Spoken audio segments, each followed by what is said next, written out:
ഈ വീഡിയോ ഒന്ന് ചെയ്യണമെന്ന് വിചാരിച്ചത്, രാജ്യത്ത് ഒരു പൊതുസ്ഥിതി എന്ന് പറയുന്നത് തൊഴിലില്ലായ്മ വളരെ രൂക്ഷമായിരിക്കുകയാണ്. രൂക്ഷമായ തൊഴിലില്ലായ്മയിൽ വളരെ ഗൗരവമായിട്ട് ചിന്തിക്കേണ്ട ഒരു വിഷയമാണ് ഈ മൊബൈൽ ഉപയോഗം എന്ന് പറയുന്നത്. ഇന്ത്യയിൽ വ്യാപകമായി സാധാരണ ജനങ്ങൾ വരെ അത് ഉപയോഗിക്കുന്നൊരു സാഹചര്യത്തിലേക്ക് എത്തിയിട്ടുണ്ട്. അപ്പോൾ ആനുപാതികമായിട്ട് തന്നെ സ്വകാര്യ മേഖലയിലെ നെറ്റ്വർക്ക് കമ്പനികൾ, ഈ മൊബൈൽ നെറ്റ്വർക്ക് കമ്പനികൾ ധാരാളമുണ്ട്. അവരൊക്കെ തന്നെ എല്ലാ മാനദണ്ഡങ്ങളെയും കാറ്റിൽ പറത്തിക്കൊണ്ട് അവർ ഇതിൻ്റെയൊക്കെ ഈ റീചാർജിങ് റേറ്റ് വളരെ കൂടുതലാണ് ഇപ്പോൾ ഈടാക്കുന്നത്. സാധാരണഗതിയിൽ BSNL എന്ന് പറയുന്നൊരു സംവിധാനമായിരുന്നു അങ്ങനെ കൂട്ടിക്കൊണ്ടിരുന്നത്. എന്നാൽ അതിനേക്കാൾ ഉപരിയായിട്ട് സ്വകാര്യ മേഖലയിലെ ഇത്തരം നെറ്റ്വർക്ക് കമ്പനികൾ ഈ ചാർജ് വർധനയിൽ അവർ പരസ്പരം ഒരു മത്സരത്തിലേക്ക് എത്തി എന്നുള്ളതാണ്. അതൊരു സാധാരണക്കാരന് ഉപയോഗിക്കാൻ കഴിയാത്ത രീതിയിലേക്ക് ചാർജ് വർദ്ധിപ്പിച്ചു. ഇതിൽ ഇങ്ങനെയൊരു ചാർജ് വർധനവിലൂടെ നിലവിലൊരു ഗവൺമെൻറ് ഉണ്ട് രാജ്യത്ത്.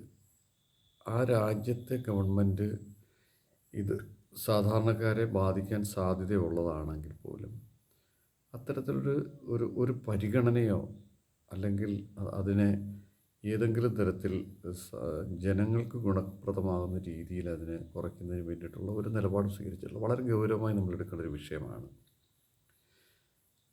അപ്പോൾ അതുകൊണ്ട് തന്നെ ഈ സ്വകാര്യ മേഖലയിലെ എയർടെല്, വോഡഫോണ്, വി എന്ന് പറയുന്നത്, അതുപോലെ തന്നെ മറ്റു തരത്തിലുള്ള ഒരുപാട് നെറ്റ്വർക്ക് കമ്പനികൾ മൊബൈൽ രംഗത്തുണ്ട്. അവരെല്ലാവരും വളരെ ഊർജിതമായിട്ട് ഇതിൻ്റെ ചാർജ് വർദ്ധിപ്പിക്കുകയായിരുന്നു. ഇത് എതിർക്കപ്പെടേണ്ട ഒരു വിഷയമായതുകൊണ്ടാണ് ഇതൊരു പക്ഷേ സാധാരണക്കാർ ശ്രദ്ധിക്കാതെ പോയതായിരിക്കാം. 239 രൂപയ്ക്ക് ചാർജ് ചെയ്യേണ്ട അത്തരം താരിഫുകൾ 100 രൂപയോ അതിൽ കൂടുതലോ വർദ്ധിപ്പിച്ചുകൊണ്ടാണ് അത്തരമൊരു സംവിധാനം വിലവർധനവിലൂടെ വരുത്തിയിരിക്കുന്നത്. അപ്പോൾ ജനാധിപത്യ രാജ്യത്ത് ഇത്തരത്തിലുള്ള സ്വകാര്യ വ്യക്തികൾക്കോ സ്വകാര്യ സ്ഥാപനങ്ങൾക്കോ അവരുടെ താല്പര്യങ്ങൾക്കനുസരിച്ച് എന്തും ചെയ്യാൻ കഴിയുന്ന ഒരു രാജ്യമായി നമ്മുടെ രാജ്യം മാറിയിരിക്കുന്നു.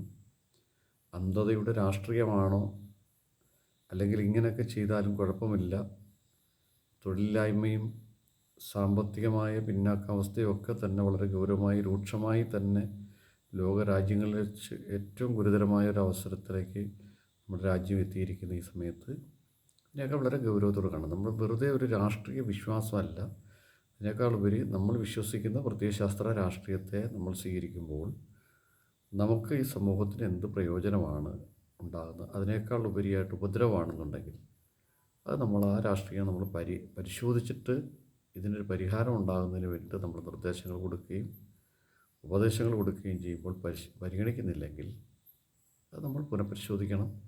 ഈ വിലവർധനവ് അനാവശ്യമാണ്. ഇത് പിൻവലിക്കാൻ വേണ്ടി നാം ഓരോരുത്തരും, ഇന്ത്യയിലെ ഓരോ പൗരന്മാരും ഈ മൊബൈൽ ഫോൺ ഇന്ന് നമ്മുടെ ജീവിതത്തിൻ്റെ ഭാഗമായി മാറിയ സ്ഥിതിക്ക് അത് ഉപയോഗിക്കുന്ന ഉപഭോക്താക്കളെല്ലാം തന്നെ ശക്തമായ വിയോജിപ്പ്, പ്രതിഷേധം, പ്രതികരണം ഉണ്ടാകണം എന്ന് എല്ലാവരോടും ഒന്ന് അഭ്യർത്ഥിക്കാൻ വേണ്ടിയിട്ടാണ് ഞാനിങ്ങനൊരു വീഡിയോ ചെയ്തത്. എല്ലാവരും അങ്ങനെ ചെയ്യണമെന്ന് ഒരിക്കൽ കൂടി ആഗ്രഹിക്കുകയാണ്, അഭ്യർത്ഥിക്കുകയാണ്.